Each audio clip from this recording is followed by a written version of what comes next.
guys!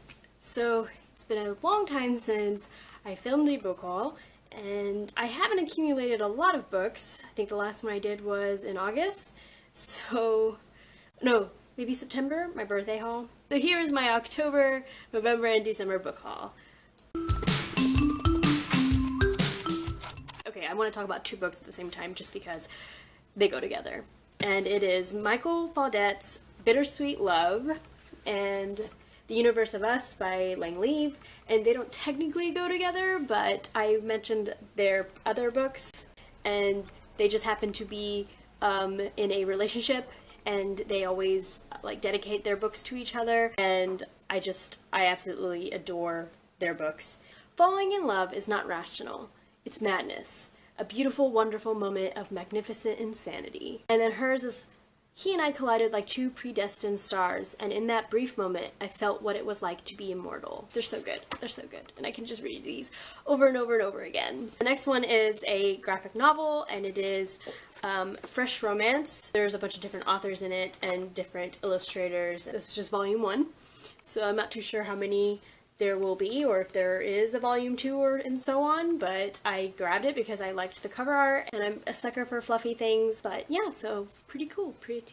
Gabby, a gordita, a fat girl, a girl in pieces.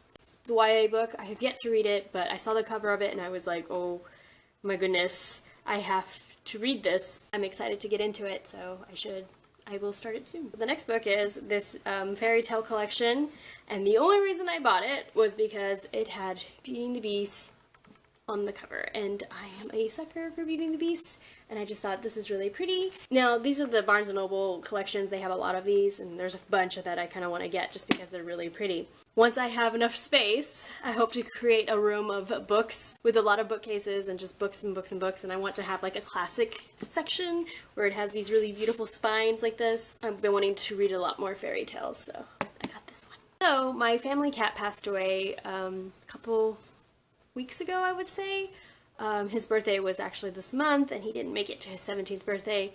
Yeah, he was 17 years old, and we named him Mr. Mistopheles. Now, if you're not familiar with the poems or the musical by Andrew Lloyd Webber, Cats, and so there is a poem called Mr. Mistopheles, and I found the T.S. Eliot collection of all the poems, and Andrew Lloyd Webber did all the music for Cats, and so he uses these poems for the lyrics. So we named our cat Mr. Mistopheles because he wasn't black and white like Mr. Mistopheles is supposed to be, but he had like a white chest and white paws on each of his paws were white, so it looked like he was wearing a tuxedo, but he wasn't technically a tuxedo cat. He was a Maine Coon, fluffy when he was young, and he kind of looked like he had a mustache. Kind of wanted to sing it. A cat so clever as magical Mr. Mistopheles. Why am I doing this? But anyway, so I had to get this poems of all the cats. My favorite one also from the musical is Mungo Jerry and Rumpelteazer. I just loved that song. And every time I read them, I'm singing the songs in my head. Another one of those had to books, because why not, right? So the next book is another fairy tale retelling, and it is Crimson Bound by Rosamund Hodge. This one I believe is a Red Riding Hood retelling. I have, again, yet to start reading it. I love the cover, and I know there's a Beauty and the Beast or Cinderella book that she's also done that's a retelling of those fairy tales. So, but look how beautiful that cover is. I love it. And so I have 2 more books left. Oh, I love going to half price because that's when you find books that you don't necessarily, think you'll find, or you don't even think about looking for them. And I know if you've been watching my channel, you know my die-hard obsession with Dave McKean and all of his beautifully illustrated books. The Sandman dust covers of illustrated by Dave McKean, designed and illustrated by Dave McKean. And so it is just a book of all of Dave McKean's illustrated covers for the series Sandman. I mean, what perfect book for me to find of only Dave McKean's work. Oh my god, I was so happy when I found this. I have yet to read any of the Sandman.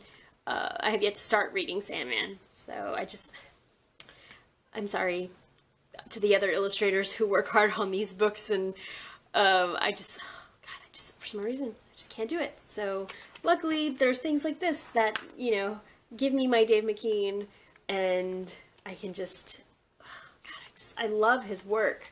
because I have quite a few now, and it's rather nice. I love it. So the last book I want to talk about is Jane the Fox and Me, and look how beautifully illustrated this is. It's like a nice pencil grainy kind of sketchy illustration, and it's all dark.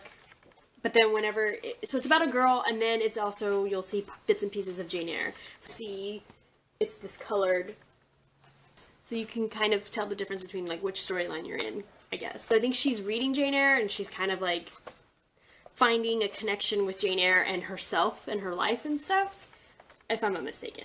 So probably one of the books I will save for my niece down the line. I have quite a few of those stacking up as well, and eventually she's still a little bit young to kind of enjoy the books I've been picking out for her, even though they are children's books. I just think she's more interested in splashes of color and things that make noise. And the stories I have are not as colorful as they could be for a baby to be really interested in. So, but I mean, this may be one of those books I save for her too. So yeah, those were the books that I have gotten in the last 3 months. I hope your holiday was great. I had a fantastic time with family. I'm amazed by how fast time has gone. And I know that is a cliche thing to say, but it's a cliche for a reason, right? Thanks for watching. Bye.